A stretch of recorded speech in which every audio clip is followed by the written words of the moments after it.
அனைவருக்கும் வணக்கம். சுய ஜாதகங்களின் அடிப்படையில 12 லக்னத்திற்கும் குரு எப்பொழுது யோகம்ன்றத பத்தி தான் இந்த பதிவுல தெளிவா பார்க்க போறோம். பொதுவான விதிகளின் அடிப்படையில குரு பகவானை பொறுத்த வரைக்கும் மேஷ லக்னம், விருச்சக லக்னம் அல்லது சிம்ம கடக லக்னம், தனுசு மீன லக்னத்தில் பிறந்தவர்களுக்கு யோகராகவும், அதுபோல் ரிஷப துலாம் லக்னத்தில் பிறந்தவர்கள், அதுபோல் மிதுனத்திலும் கன்னியில பிறந்தவர்களுக்கும் மகர கும்பத்துக்கெல்லாம் ஓரளவுக்கு அவயோக கிரகம் என்றும் பொதுவான விதிகள் சொல்லுகிறது. ஆனா அப்படிதான் சுய ஜாதகங்கள்ல பலன் நடக்குமானா கண்டிப்பா கிடையாது. ஒரு மேஷ லக்னத்துல பிறந்த ஜாதகரே கண்டிப்பாக குரு தசையில சிரமப்படுவார் அல்லது குரு புத்தி காலகட்டங்கள்ல சிரமப்படுவார். அதுபோல் ரிஷப லக்னம், துலாம் லக்னத்திற்கெல்லாம் முழு அவயோக கிரகம். அப்படி இருக்கும்போது குரு தசையில பெரிய பெயர் புகழோடு கௌரவத்தோடும் பணம் பொருளாதாரத்தோடும் ஜாதகர் வாழ்வார்கள். அது ஏன் நடக்குதுன்றதுதான் இந்த பதிவுல பார்க்க போறோம். அதுபோல் உங்கள் ஜாதகத்தில் குரு எப்பொழுது யோகம் அதை பற்றியும் தெளிவுபடுத்தலாம். 12 லக்னத்திற்கெல்லாம் பொதுவான விதிகள் தான். ஆனால் ஒவ்வொரு ஜாதகத்தின் அடிப்படையில தான் குரு யோகரா அவயோகரான்றத உறுதி செய்யணும். அந்த வகையில இந்த பதிவு முழுக்க முழுக்க உங்க லக்னத்தின் அடிப்படையில் குரு எப்படி இருந்தால் யோக பலன்றத பாத்திரலாம். அதுபோல் குருவை பொறுத்த வரைக்கும் காரகங்கள் ரொம்ப முக்கியமான காரகம். மனிதனுடைய வாழ்க்கையில் குரு பகவான் குழந்தை என்ற ஒரு முக்கிய காரகத்தையும் தனம் என்ற மற்றொரு முக்கிய காரகத்தையும் பெற்றுள்ளார். குரு பகவான் ஒரு ஜாதகத்துல நல்லா இருக்கிறாருன்னா அவர் சமூகத்துல கௌரவ பெயர் புகழோடு இருப்பார், ஒரு நேர்மையான மனிதராக இருப்பார், ஆன்மீக சிந்தனை இறை நம்பிக்கைகள் இருக்கும், எல்லோருக்கும் போதனை சொல்லக்கூடிய ஒரு நல்ல மனிதராக இருப்பார் என்பது விதி. அதுபோல குரு என்னென்ன மாதிரியான தொழிலெல்லாம் கொடுத்திருந்தா ஒரு அமைச்சர் போன்ற பதவிகள் இருப்பவர்கள் அல்ல ஆலோசனை சொல்லக்கூடியவர்களா இருக்கட்டும், அரசு துறைகள்ல நிறைய பெரும் அதிகாரிகளை குரு பகவான் உருவாக்கி கொடுக்கிறது.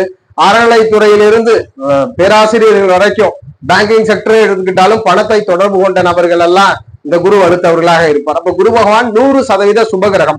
இவர் தசையை 16 வருடம் நடத்தக்கூடியவர். ஒவ்வொரு தசையில புத்தியை தசைநாதனை பொறுத்து மாறுபடும். ஆனால் 16 வருடம் குரு தசை நடக்கும். அப்படி இருக்கும்பொழுது உங்கள் லக்னத்தில் குரு யோகமா இருக்கிறாரா அல்லது குரு தசையோ குரு புத்தியோ வரப்போகுதுன்னா யோகம் பண்ணுமா அப்படின்றத நீங்களே தெரிஞ்சுக்கலாம். அந்த வகையில ஒவ்வொரு லக்னமாகவும் பார்த்துடலாம். குருவனுடைய முக்கிய காரகம் குழந்தை, தனம். இந்த ரெண்டுமே மனிதர்களுக்கு முக்கியம். அடுத்த ஜெனரேஷனை குறிக்குது.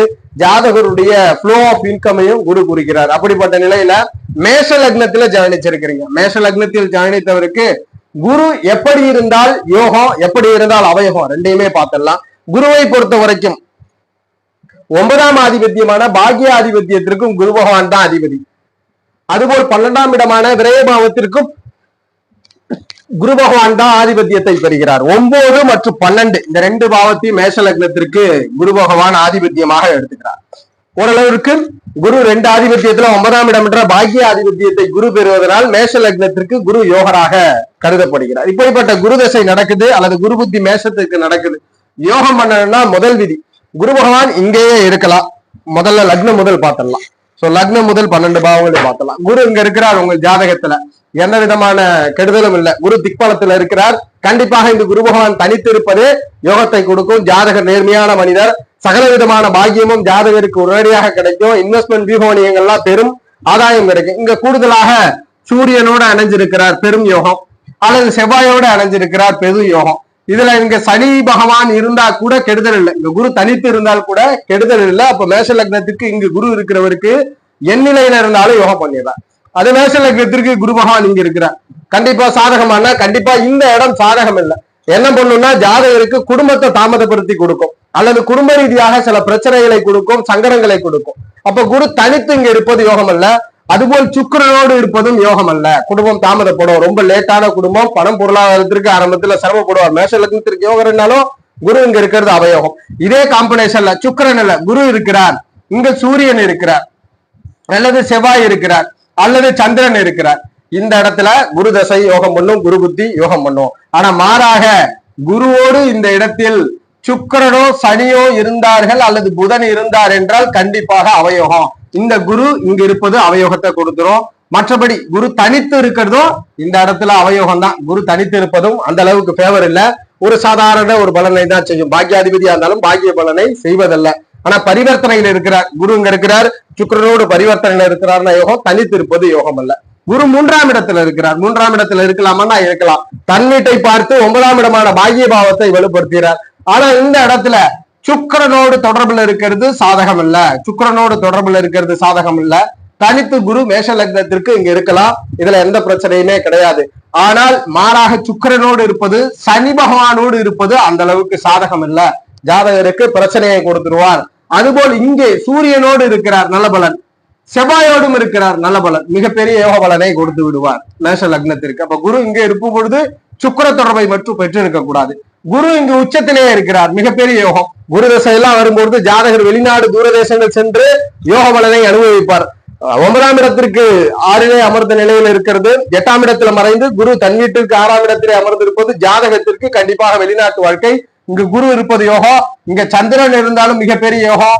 செவ்வாய் நீச பங்கத்தில் இருந்தாலும் மிகப்பெரிய யோகத்தை கொடுக்கும். குரு இந்த இடத்துல இருக்கிறது யோகம். இங்க சனியோடு கூடி இருந்தாலும் பிரச்சனை இல்லை. புதனோடு இந்த இடத்தில் இருப்பது யோகம் உச்ச நிலையில. அதுபோல் குரு 5ஆம் இடத்துல இருக்கிறார். இங்க இருப்பதும் யோகமான அமைவு. ஜாதகருக்கு நல்ல ஒரு கௌரவ பெயர் புகழ்கள் கிடைக்கும். பெரும் ஞானம் உண்டு. இங்கு சூரியனோடு இருப்பது கூடுதல் பலன், செவ்வாயோடு இருப்பதும் கூடுதல் பலன். அதுபோல் புதனோடு இருப்பதும், இங்கு புதனோடு இருப்பது யோகம். ஜாதகர் வெளிநாடு தூரதேசம் போவார், பெரும் யோகத்தை கொடுக்கும். இன்னும் 5ஆம் இடத்துல சுக்கிரன் இருந்தாலும் யோகம், சனி பகவான் இருந்தாலும் மேஷ லக்னத்திற்கு யோகமா அமைஞ்சிரும். அப்ப குரு 5ஆம் இடத்துல இருப்பதும் யோகம். 6ஆம் இடத்திலே குரு இருக்கிறார். இந்த இடத்துல இருக்கலாம்னா 12ஆம் இடத்தை பார்த்து 12ஆம் இடத்தை வலுப்படுத்துவார். நல்ல வேலை அமையும். அரசுத்துறை சார்ந்த லாப பலன்கள்லாம் ஜாதகருக்கு அமையும். ஆனால் இங்கு புதனோடு இருந்தா ஜாதகர் கடைசி வரைக்கும் ஏதாவது ஒரு லோன் ப்ராசஸோ கடன் ப்ராசஸோ இருக்கும், அல்லது எதிரி நோய்கள் சம்பந்தமாக ஜாதகருக்கு பிரச்சனையை கொடுத்துரும். இந்த இடத்துல குருவோடு சூரியன் இருப்பது மிகப்பெரிய யோகம். சூரியன் இருப்பது யோகம், செவ்வாய் இருப்பது யோகம். செவ்வாய் இருப்பது யோகம். இந்த இடத்துல சுக்கிரன் இருப்பதும் புதன் இருப்பதும் யோகம் அல்ல. சனி பகவான் இருப்பது கூட யோகம். கூட்டு தொழில்கள் ஆதாயம் பண்ணும். குருவோட சனி இருக்கிறது. 7ஆம் இடத்திலே இருக்கிறார் குரு. இந்த இடத்துல குரு அந்த அளவுக்கு சாதகம் இல்லை. மேஷ லக்னத்திற்கு 7இல் குரு இருப்பது சாதகம் அல்ல. இங்க சுக்கிரன் இருக்கிறார்னா அவயோகம், புதன் இருந்தாலும் அவயோகம். இது மாறாக இந்த இடத்துல சூரியன் இருக்கிறார் அப்படின்னா நீச பங்கத்துல இருக்கணும். இந்த இடத்துல சூரியன் சுக்கிரனோடு இருக்கணும், அல்லது சுக்கிரன் இங்க இருக்கணும். இந்த காம்பினேஷன் இருந்தா கண்டிப்பாக இந்த குரு யோகம் பண்ணுவார். ஆனால் 7ஆம் இடத்திலே குரு மேஷ லக்னத்திற்கு இருப்பது அந்த அளவுக்கு சாதகம் இல்ல. பங்கு பரிவர்த்தனை கூட்டாளிகள்ல சாதகம் இல்லாம பண்ணுவார். 8லே குரு இருக்கலாமா? தாராளமாக இருக்கலாம். 8ஆம் இடத்திலே குரு இருப்பது யோகம். குருவினால் பெரும் அதிர்ஷ்டம் உண்டு, பெரும் லாபங்கள் உண்டு. ஆனால் பூர்வீகத்துல இருக்க முடியாது. தொலைதூர வாழ்க்கை, தொலைதூர ஆதாயம். இந்த இடத்துல செவ்வாய் இருக்கிறார்னா கூடுதல் யோகம். இந்த இடத்திலே சூரியன் இருந்தாலும் கூடுதல் யோகம். ஜாதகர் புது பூர்வீகத்தை உருவாக்குவீர்கள். வெளிநாடு தூரதேச வாழ்க்கையில பெரும் வெற்றிகளை பெறக்கூடிய அமைவு உங்கள் ஜாதகத்தின் அடிப்படையில உருவாகுன்றத உறுதிப்படுத்துறோம். அதுபோல் பாக்கிய பாவத்துல குரு இருக்கலாமா? இங்க 9ஆம் இடத்திலே இருக்கிறது யோகம். இதுல எந்த விதமான தடைகளும் கிடையாது. இங்கு இந்த காம்பினேஷன்ல புதன் மட்டும் இருப்பது அந்த அளவுக்கு சாதகம் இல்லை. அல்லது ஜாதக ரீதியில புதன் வலுத்து பார்ப்பதும் யோகம் அல்ல. இது மட்டும்தான் காம்பினேஷன் பண்ணும். மற்றபடி இந்த குருவோடு சுக்கிரன் இருந்தாலும் கெடுதல் இல்ல. குருவோடு சுக்கிரன் இருந்தாலும் கெடுதல் இல்ல. புதன் இருப்பது மட்டும், தொடர்பில் இருப்பது மட்டும் அவயோகம். குரு நீசம் பெற்று இருக்கிறார். இப்படி நீசம் பெற்று இருக்கிறார்னா அவயோகம் தான். நீசம் பெற்று இருக்கிறார் என்றால் அவயோகம். ஆனா சனிக்கு நீசபங்கம் நிகழ்கிறது, அல்லது சனி உச்சம் பெற்று நீசபங்கம் கொடுக்கிறார், அல்லது குரு பகவான் இங்க இருக்கிறார், சனி பகவான் இங்க இருப்பது பரிவர்த்தனையில் இருப்பது வலு. ஆனால் தனித்து இருப்பது இங்கு யோகம் அல்ல. கூடுதலாக இந்த குருவோடு சுக்கிரன் இருக்கிறார். குருவோடு சுக்கிரன் இருக்கிறார்னா முழு அவயோகத்தை கொடுக்கும். இந்த இடத்தில் ஜாதகருக்கு ஜீவனம் தொழில் செய்து சிரமத்தை அடைவார். அப்ப குரு இங்கு நீசம் பெற்றிருப்பது பங்க விதியில தான் இருக்கணும். தனித்து இருக்கிறது யோகம் அல்ல. இந்த இடத்துல குரு இருக்கிறார் கும்பமனையில, பேவரான அமைப்பு, ரொம்ப யோகம் உண்டு. சனி பகவான் இருக்கிறார். திருமண தாமதப்படும், திருமண வாழ்க்கையை பாதிக்கும். மற்றபடி பெரும் கெடுதலை கொடுக்கறது இல்லை. இங்க இருக்கும்போது தொழில் செய்து தொழிலினால் ஆதாயம் உண்டு. குருவோடு புதன் இருக்கிறார், யோகமான நிலை. அப்போ உபஜய பாவத்தில் குரு இருப்பது யோகமாக இருக்கிறது. 12ஆம் இடத்திலே குரு இருக்கிறார். இந்த குரு 12ல இருக்கிறது அதிர்ஷ்டம். இந்த குருவோடு யாரு வேணாலும் இணையலாம், புதனும் இணையலாம். புதனுக்கு நீசபங்கம் கிடைக்கலாம். புதனுக்கு நீசபங்கம் கிடைச்சா வெளிநாடு தூரதேசங்கள் சென்று பெருவேளை அமைவுகள் உண்டு. 12ஆம் இடத்துல குரு தனித்து இருந்தாலும் எந்த கிரக தொடர்புல இருந்தாலும் யோகம் செய்யும், அதிர்ஷ்டத்தை கொடுக்கும். இப்ப மேஷ லக்னத்திற்கு குரு எப்பொழுது யோகம்னு பார்த்தோம். ரிஷப லக்னம் முழு அவயோக கிரகம், முழுவதுமாக அவயோக கிரகம். 8ஆம் இடம் மற்றும் 11ஆம் இடம் என்ற 2 ஆதிபத்தியத்தை குரு பகவான் எடுத்துக்கிறார். ரிஷப லக்னத்திற்கு லக்னத்துல இருக்கிறார் திக்பலத்தோட. யோகமா அவயோகம். இது எப்படி இருக்கும்? ஜாதகர் நேர்மையா இருப்பார். நிறைய பேர் பாத்தீங்கன்னா வெள்ளந்தியா இருப்பார், ஏமாந்து விடுவார், எதிர் ஏமாத்தி விடுவார்கள். அப்படிப்பட்டவர்கள் இந்த ரிஷப லக்னத்துல குரு இருக்கிறவங்க தான் ரொம்ப நல்ல மனிதரா இருப்பார். அதே இந்த இடத்துல சுக்கிரன் இருக்கிறார் யோகம், புதன் இருக்கிறார் யோகம், சனி இருக்கிறது யோகம். இந்த குருவோடு சனி புதன் சுக்கிரன் இருப்பது மிகப்பெரிய யோகம். இந்த காம்பினேஷன்ல குரு லக்னத்துல இருக்கிறார், இந்த இடத்துல இருக்கிறார்னா ஒண்ணு சனி பார்வையில இருக்கணும், அல்லது புதன் பார்வையில இருக்கணும், சுக்கிரன் பார்வையில அல்லது தொடர்புல இருக்கணும். இந்த காம்பினேஷன் இருந்தா தான் குரு லக்னத்தில் இருக்கும்போது ரிஷப லக்னத்திற்கு யோகம். இல்லை என்றால் ஜாதகரை எளிதில் ஏமாற்றி விடுவார்கள். ஜாதகர் எளிதில் எல்லோரிடமும் ஏமாற்றப்படக்கூடிய நபரா இருப்பார். 2ஆம் இடத்துல குரு இருக்கிறார். குரு இருக்கலாம்னா குடும்பம் ரொம்ப தாமதம் பண்ணும். 8, 12 அதிபதி 2ஆம் இடத்துல இருக்கும்போது தாமதம் பண்ணும். அதே இந்த இடத்துல புதன் இருக்கிறார் அல்லது சுக்கிரன் இருக்கிறார், சனி பகவான் இருக்கிறார், யோகம் அல்லது பார்வையில் இருக்கிறது. இங்கு புதன் இருக்கிறார். இந்த இடத்துல புதன் இருந்து குரு புதனும் பரிவர்த்தனைனா யோகம். தனித்து இருக்கிறார்னா அவயோகம். அல்லது குருவோடு சந்திரன் தொடர்பு கொள்ளி இருக்கிறார், கண்டிப்பாக அவயோகம், கண்டிப்பாக பெரும் கெடுதலை கொடுக்கும். குருவோடு சனி புதன் அல்லது சுக்கிர தொடர்பை பெற்றிருந்தால் மட்டும்தான் அங்க இருக்கும்போது யோகம். 3ஆம் இடத்துல குரு இருக்கிறார், நல்ல பலன். லக்ன அவயோக கிரகம் 3ஆம் இடத்துல இருக்கிறது நிறைய ரிஷப லக்னத்தில் இருக்கிறவங்களுக்கு வெளிநாட்டு வாழ்க்கையை கொடுக்கும். வெளிநாடு சென்று வெளிநாடு தொடர்புகள்ல பெரும் யோகத்தை அனுபவிக்கக்கூடிய நபராக இருப்பார். அது போல குரு 3ல இருப்பது யோகம். 3ஆம் இடத்துல சனி எந்த கிரகத்தோட வேணாலும் தொடர்புல இருக்கலாம். வெளிநாட்டு வாழ்க்கை குரு தசை குரு புத்தியில கொடுக்கும். 4லே குரு இருக்கிறார், அவயோக கிரகம் 4ஆம் இடத்துல. இந்த காம்படிஷன்ல ஒருவேளை இந்த சுக்கிரனே இருந்துட்டாருன்னா உடல் பிரச்சனைகள் அதிகமா கொடுக்கும். சுகஸ்தானத்துல குரு இருக்கும் பொழுது கண்டிப்பாக இந்த இடத்தில் புதனுடைய தொடர்பு இருந்தே ஆகணும். புதன் தொடர்பு இருக்கணும், அல்லது புதன் பார்க்கணும், அல்லது சனி இங்கிருந்து பார்ப்பது, சுக்கிரன் இங்கிருந்து பார்ப்பது நிகழ வேண்டும். அப்படி நிகழ்ந்தாதான் 4ஆம் இடத்துல யோகம். இல்லை என்றால் ரிஷப லக்னத்திற்கு 4ல் இருக்கக்கூடிய குரு பகவான் நல்ல வீடு வாகனத்தை கொடுப்பார். ஆனால் உடல் ஆரோக்கியங்களை சற்று தாமதப்படுத்தி சற்று சாதகம் இல்லாம பண்ணிடுவார். 4ல் இருப்பது யோகம் அல்ல. 5ஆம் இடத்துல இருக்கலாமா? எப்பொழுதுமே லக்ன அவயோக கிரகம் 5ஆம் இடத்துல இருக்கிறார்னா பூர்வீகத்தை விட்டு வெளியில போகக்கூடிய அமையை கொடுத்துருவார். பூர்வீகம் இருக்காது. பூர்வீகத்தில இருந்து ஜாதகர் வெளில போய் தான் கௌரவ பெயர் புகழை பெறணும். லக்னத்தை பார்ப்பார் குரு பகவான், நல்ல மனிதரா இருப்பார், வாழ்க்கையில சிரமங்களை கொடுக்கும். இங்கு புதன் இருக்கிறார் உச்சம் பெற்று, கண்டிப்பாக நல்ல யோகம் உண்டு, நல்ல அதிர்ஷ்டம் உண்டு. பூர்வீக இடத்தை விட்டு வேறு இடம் மாறி ஜாதகர் கௌரவ பெயர் புகழோட வாழ்வார். அல்லது இந்த இடத்துல சனி பகவான் இருப்பது யோகம். இந்த இடத்துல சனி பகவான் இருப்பது யோகம். சுக்கிரன் நீசம் பெறுவது யோகம் இல்ல. இந்த இடத்துல குரு சுக்கிரன் நீசம் பெற்றுச்சுன்னா ஜாதகர் கடைசி வரைக்குமே சிரமப்படுவார். லக்ன அவயோகரான குரு இங்கு யோகம் செய்ய வேண்டும் என்றால் கண்டிப்பாக புதன் அல்லது சனியோட தொடர்பு பெறணும். 6ஆம் இடத்துல குரு இருக்கலாமா? குரு இருக்கலாம். 6ஆம் இடத்திலே இருப்பது நல்ல வேலை, பதவி, அதிகாரம். 8க்கு அதிபதி 6ஆம் இடத்திலே மறைந்திருப்பது நல்ல வேலை, பதவி, அதிகாரங்களை கொடுக்கும். இங்க கூடுதலாக சனி உச்சம் பெற்றிருப்பது மிகப்பெரிய யோக பலனை கொடுக்கும். அல்லது ஜாதக ரீதியில இந்த இடத்துல சனி பகவான் இருக்கிறார், கிட்டத்தட்ட அவருடைய 10ஆம் பார்வையாக குருவை பார்ப்பார், இதுவும் யோக பலனை கொடுக்கும். இங்கு புதனோடு இருப்பது யோகம். இங்கு புதனோடு இருப்பதும் யோக பலனை கொடுக்கும். சூரியனோடு இருப்பது நீசபங்கத்தில் இருக்கணும். இங்க சுக்கிரன் தொடர்புல இருந்தாருன்னா பெரும் அரசு அதிகாரியாக இருப்பார், பெரும் அரசு ஆதாயங்கள் இருக்கும். 6ஆம் இடத்துல யோகம். 7ஆம் இடத்துல குரு இருக்கலாமா? கண்டிப்பாக இருக்கவே கூடாது. நல்ல வாழ்க்கை துணைவர் அமைவார். ஒரு நல்ல வாழ்க்கை துணைவர்னா சிற்றின்பத்தை பெரிதும் விரும்பக்கூடியவருக்கு, தர்ம சிந்தனைகள் அல்லது பொது சிந்தனை கொண்ட மனிதர், அல்லது கௌரவத்திற்காக வாழ்க்கையை வாழக்கூடிய ஒரு மனிதருக்கு ஜாதகர் பார்ட்னராக அமைஞ்சு சிரமப்படுத்தும். 7ஆம் இடத்துல குரு இருக்கவே கூடாது. ரிஷப லக்னத்திற்கு 7ஆம் இடத்துல இருக்கக்கூடாது. ஒருவேளை இருந்துருச்சு, ஏன்னா விதிதானே. கிட்டத்தட்ட 1 வருடங்கள் 12 மாதங்கள் குரு ஒரு ராசி கட்டத்துல இருப்பாரு. இங்க இருக்கும்போது ரிஷபம்னா கிட்டத்தட்ட டெய்லி பேசஸ்ல ஒரு 2 மணி நேரம் பிறந்தவங்களுக்கு குரு இப்படித்தான் வரும். அப்ப 1 வருடம் முழுவதுமே கிட்டத்தட்ட ஒரு 10% பேர் இந்த குரு 7ஆம் இடத்துல இருக்கும். அப்ப எப்படி இருக்கணும்னா இந்த இடத்துல செவ்வாய் தொடர்பு கொள்வது, இந்த இடத்துல சுக்கிரன் தொடர்பு கொள்வது, இதெல்லாம் கொஞ்சம் சிரமத்திலிருந்து குறைச்சு கொடுக்கும். இந்த இதெல்லாம் சுக்கிரன் செவ்வாய் தொடர்பு தான் சிரமம் குறைச்சு கொடுக்கும். ஆனா 7ஆம் இடத்திலே குரு ஃபேவர் அல்ல. 8லே குரு மறைந்து இருக்கிறார். 8ஆம் இடத்துல மறைஞ்சிருப்பது யோகம். இந்த 8ஆம் இடத்தில் மறைந்த குருவோடு சனி இருக்கிறார். சனி பார்வை இருக்கிறது, மிகப்பெரிய விசேஷம். சனியினுடைய பார்வை மிகப்பெரிய விசேஷ அமைவுகளை கொடுக்கும். என்ன பண்ணும்னா ஜாதகர் வெளிநாடு தூரதேசம் சென்று வாழ்க்கையிலே பிழைக்கக்கூடியவராக இருப்பார். அல்லது புதன் இங்க இருக்கிறார், மிகப்பெரிய விசேஷம். அல்லது புதன் இங்கு வலுப்பெற்று தொடர்பு கொள்கிறார், மிகப்பெரிய விசேஷம். ஜாதகர் வெளிநாடு தூரதேசத்துல பெரும் ஆப்பர்ச்சுனிட்டியை பெறுவார். இங்க தனித்து இருப்பது அவயோகம். குரு 8ஆம் இடத்திலே தனித்து இருப்பது அவயோகம். குருவோடு இந்த சனி புதன் கண்டிப்பாக தொடர்புல இருக்கணும். இருந்தா தான் 8ல் இருக்கக்கூடிய குரு நன்மை செய்கிறார். 9ஆம் இடத்துல குரு பகவான் இருக்கிறார். 9ல் குரு பகவான் இந்த பாக்கிய பாவத்துல நீசம் பெற்றிருப்பார், மிகப்பெரிய யோகம். ஆனா 9ஆம் இடத்தை வலுப்படுத்த கூடாது. இங்க சனியோட இணைஞ்சிருப்பதெல்லாம் அவயோகம். ஏன்னா பாக்கியம் குறைஞ்சு போயிடும். ஜாதகர் வாழ்க்கையில சுயமுயற்சியில மட்டும்தான் வெற்றி பெறணும், பிறரோட யோகம் இல்லாம போயிடும். அப்ப தனித்து குரு இருப்பது யோகம். நீசம் பெற்று பங்க விதியில இருக்கக்கூடாது, பங்க விதி இல்லாம இருக்கணும். ஒருவேளை இங்க இருந்தா கூட ஜாதகர் எல்லாமே கிடைக்கும், ஆனா தந்தையினால் ஆதாயம் கிடைக்காது, தந்தையினால் வெற்றி கிடைக்காது. தனித்த குருவாகவே 9ல் நீசம் பெறுவது யோகம்.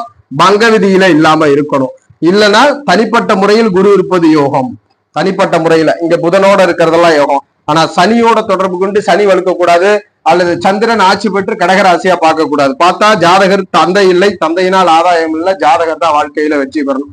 10ஆம் இடத்திலே குரு ரிஷபத்திற்கு யோகம், நல்ல பதவி அதிகாரங்கள் உண்டு, யோக பலனை கொடுக்கும். கூடுதலாக இங்க சனி புதன் சுக்கிர தொடர்போடு இருந்தா மிகப்பெரிய தொழில் செய்வது அல்லது அரசாங்கத்திலே பெரும் யோகங்கள்ல இருக்கக்கூடிய வெற்றியை ஜாதகர் அடைந்து விடுவார். 10லே இருப்பது யோகம். 11ஆம் இடத்துல வலுப்பெறுவது, இங்க வலுப்பெற்றாருன்னா திருமண தாமதம் பண்ணிட்டு, ரிஷப லக்னத்துல பிறந்து 11ல குரு இருக்குன்னா ரொம்ப லேட் மேரேஜ். அந்தந்த வயதிற்கு ஏற்றார் போல ஒரு 1970கள் எல்லாம் ஒரு 25 வயதுன்றது பெரிய காலதாமதமா இருக்கும். 2000ல திருமணம் நடக்கும் பொழுது ஒரு 26 27 வயதுகள்லாம் தாமதமா இருக்கும். 2024ல 29 வயதிற்கு மேலான தாமதம் ஆகுது. இது போல குரு 11ல இருக்கும்போது வருடங்களுக்கு ஏற்றார் போல வயதுகளை மாற்றி கொடுக்கும், ரொம்ப தாமதமாக்கும். தாமதமான திருமணம் அல்லது ஒருவேளை செவ்வாய் பாதிக்கப்பட்டிருந்தா முதல்ல திருமணம் நடந்து மறு திருமணத்தை கொடுத்துரும். இந்த இடத்துல 11ல இருப்பது புதன் பார்ப்பது அல்லது புதன் நீசபங்கத்தில் இருப்பது, இங்கு சனி தொடர்பு கொள்வது மிகப்பெரிய யோகம், அல்லது சனியினுடைய பார்வையில் இருப்பது, சனி பார்வையில் இருப்பதெல்லாம் யோகத்தை கொடுக்கும். உபஜயத்துல ஒரே ஒரு பாதிப்பு என்ன பண்ணுதுன்னா திருமணத்தை தாமதம் பண்ணுது, மற்றபடி 11ல் யோகம். 12ல குரு மறையலாமா? யோகமான அமைவு, ஆன்மீக எண்ணம் ஆன்மீக சிந்தனைகள் இருக்கும். 8ஆம் இடத்திற்கு திரிகோணத்தில் மறைவார், பூர்வீகத்தை விட்டு வெளியில் சென்று கௌரவ பெயர் புகழோடு வாழக்கூடிய நிலை. அப்ப 12லே குரு இருப்பது யோகம்.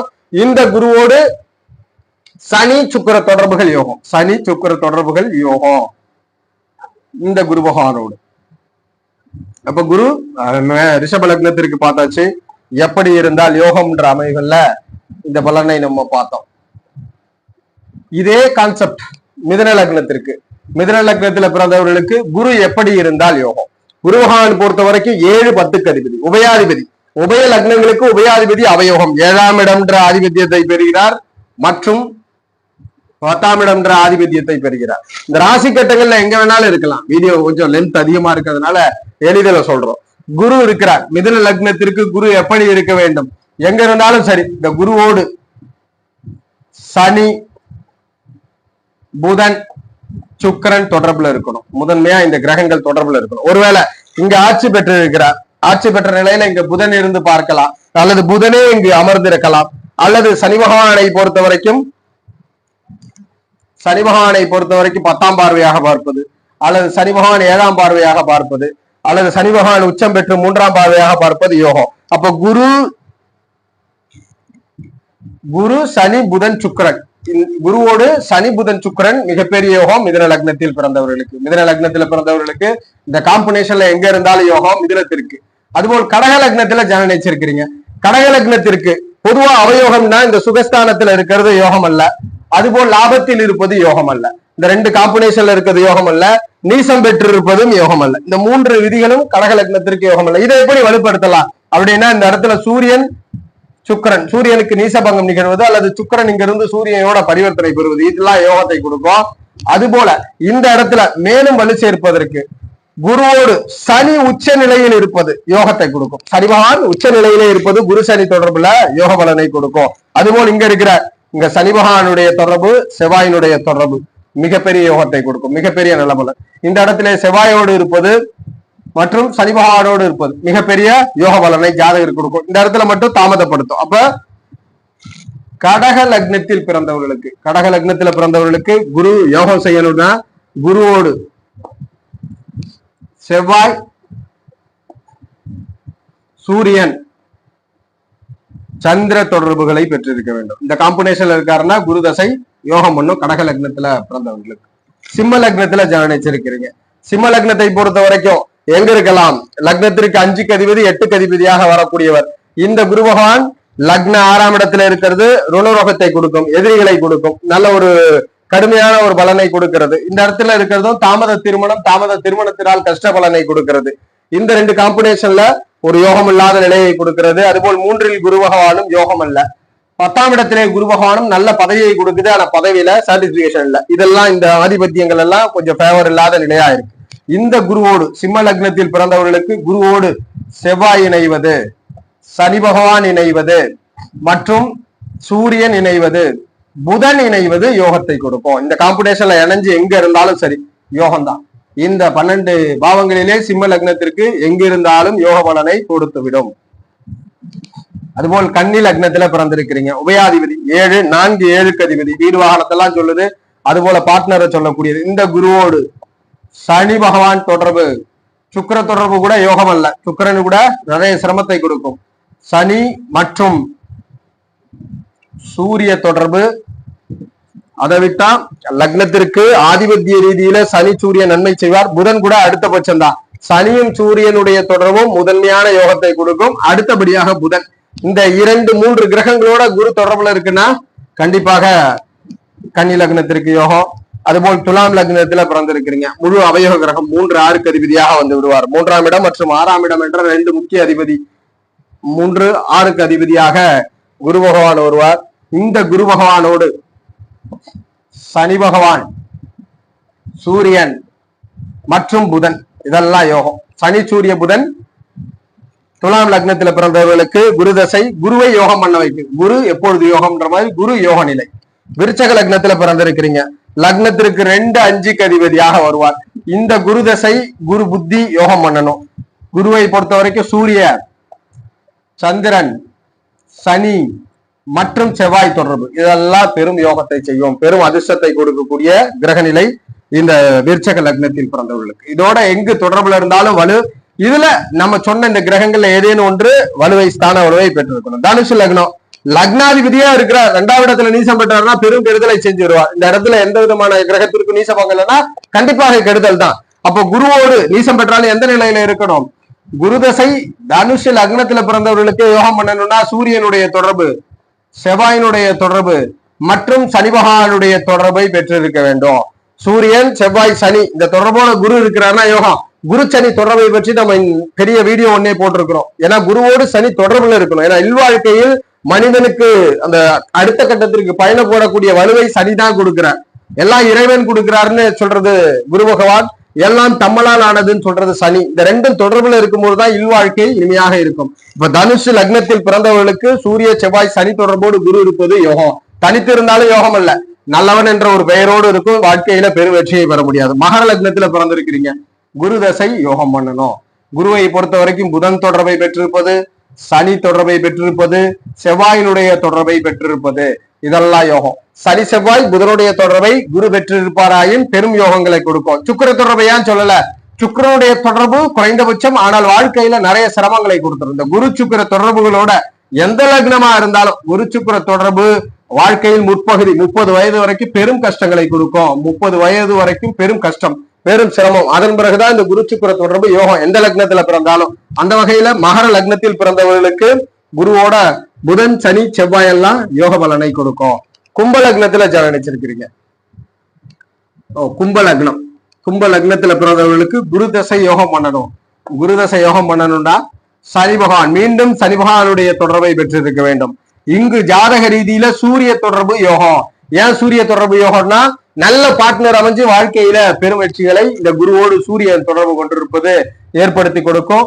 புதனுடைய தொடர்பு யோகத்தை கொடுக்கும். இந்த 3 கிரகங்களுடைய தொடர்பு பெரும் யோக பலனை குருவோடு தொடர்பு கொள்ளும் போது ஏற்படுத்தி. இந்த சூரியனோட ஏன் குரு தொடர்புனா கும்ப லக்னத்திற்கு மட்டும் 11ஆம் ஆதிபத்தியத்தையும் குரு தான் வருவார். இந்த காம்படிஷன்ல இருக்கும்போது குடும்ப வாழ்க்கையில எந்த பிரச்சனையும் இருக்காது அப்படின்றத உறுதிப்படுத்துறோம் கும்ப லக்னத்தில் பிறந்தவர்களுக்கு. மீன லக்னத்துல ஜனனிச்சிருக்கிறீங்க, லக்னாதிபதி 10க்கு அதிபதி மற்றும் லக்னத்திற்கு அதிபதி குரு பகவான் தான். இந்த குருவம் எப்பொழுதுமே அந்தணன் தனித்து நிற்பது அந்த அளவுக்கு யோகம் இல்ல, பெரும் அதிர்ஷ்டங்களை கொடுக்காது. குருவோடு சந்திர தொடர்பு, செவ்வாயினுடைய தொடர்பு, சூரியனுடைய தொடர்பு பெரும் யோகத்தை கொடுக்கும். சந்திர, செவ்வாய், சூரிய தொடர்புகள் பெரும் யோகம். ஒருவேளை இந்த குருவோடு சுக்கிரன் தொடர்பு கொண்டு விட்டார், மீன லக்னத்துல பிறந்திருக்கிறீங்க, கண்டிப்பாக சிரமம். வாழ்க்கையில நிறைய சிரமங்களுக்கு பிறகு வெற்றி. முற்பகுதி வாழ்க்கை, முற்பகுதி பெரும் வெற்றிகள் இல்ல 30 வயது வரைக்கும். ஆனா இந்த 3 கிரகங்களோட இருக்குன்னா குரு தசை, குரு புத்தி எப்பொழுதுமே யோகம் செய்யுன்றதுதான் விதி. சோ இந்த பதிவு ரொம்ப லென்த்தா இருக்கிறதுனாலதான் கடைசி கொஞ்சம் லக்னங்களுக்கு சரிவர சொல்ல முடியல. சோ இதுதான் நம்ம இங்க கொடுத்த அந்த 3 கிரகங்களோட தொடர்போட அவங்க குரு இருக்குன்னா கண்டிப்பாக குரு உங்க ஜாதகத்தில் யோகமா இருக்குன்னு அர்த்தம். எந்த புத்தி காலம் நடந்தாலும், வாழ்க்கையில எவ்வளவு சிரமம் வந்தாலும் இந்த புத்தியில உங்களுக்கு ஒரு நன்மை கிடைக்கின்றது விதின்றத உறுதிப்படுத்துறோம். ஜோதிட ரீதியான தகவல் அல்லது உங்களுடைய சுய ஜாதகம் சார்ந்த சந்தேகங்களுக்கு ஸ்கிரீன்ல தெரிகிற நம்பரை தொடர்பு கொள்ளுங்க. வாழ்க வளமுடன். நன்றி.